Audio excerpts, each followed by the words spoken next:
ఛత్తీస్గఢ్ నుంచి డబ్బులు కావాలి, కానీ హిందీ మాకు వద్దంటే అది న్యాయం.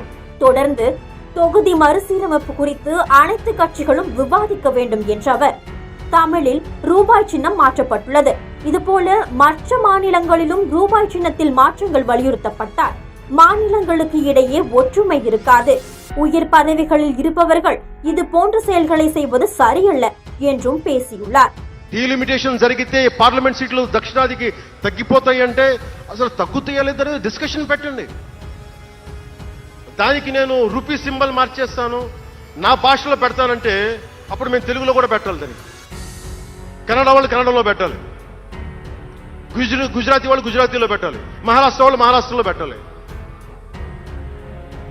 దేనికైనా ఒక వివేకం ఆలోచన ఉండద్దా? நேற்று தாக்கல் செய்யப்பட்ட தமிழ்நாடு பட்ஜெட்டில் தமிழுக்கு முக்கியத்துவம் அளிக்கும் வகையில் ரூபாய் லட்சணை ரூ என்று மாற்றப்பட்டது. இதை குறிப்பிட்டுத்தான் விமர்சித்திருக்கிறார் பவன். இவை அனைத்தையும் தாண்டி இந்தி விவகாரத்தில் அவர் பேசியிருப்பதுதான் புயலை கிளப்பியுள்ளது. அண்ணா காலம் தொட்டே தமிழ்நாட்டில் இருமொழி கொள்கை தான் கடைபிடிக்கப்பட்டு வருகிறது. இந்த நிலையில் மும்மொழி கல்விக் கொள்கையை ஏற்குமாறு தமிழ்நாடு அரசை மத்திய அரசு வலியுறுத்தி வருகிறது. அப்படி ஏற்றால்தான் கல்விக்கான நிதி விடுவிக்கப்படும் என்று மத்திய அரசு விடாப்பிடியாக இருக்கும் நிலையில் எக்காரணம் கொண்டும் மும்மொழி கொள்கையை ஏற்க மாட்டோம் என்று மறுத்து வருகிறது தமிழ்நாடு அரசு.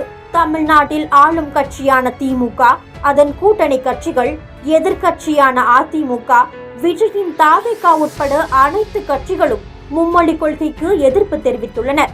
ஆனால் பாஜகவும் அதன் கூட்டணி கட்சிகளும் மும்மொழி கொள்கையை ஆதரிக்கின்றனர். இந்த நிலையில்தான் ஆந்திர ஆளும் அரசில் கூட்டணி கட்சியாக ஜனசேனா அங்கம் வகித்து வரும் நிலையில் மும்மொழி கொள்கைக்கு ஆதரவாக பேசியிருக்கிறார் பவன். தெலுங்கு தேசம் தலைமையிலான அந்த கூட்டணியில் பாஜக, ஜனசேனா கட்சிகள் இடம்பெற்றுள்ளனர். இதன் காரணமாகவே மும்மொழி கொள்கையை ஆதரித்து அதை எதிர்க்கும் தமிழ்நாடு அரசை விமர்சித்திருக்கிறார் பவன்.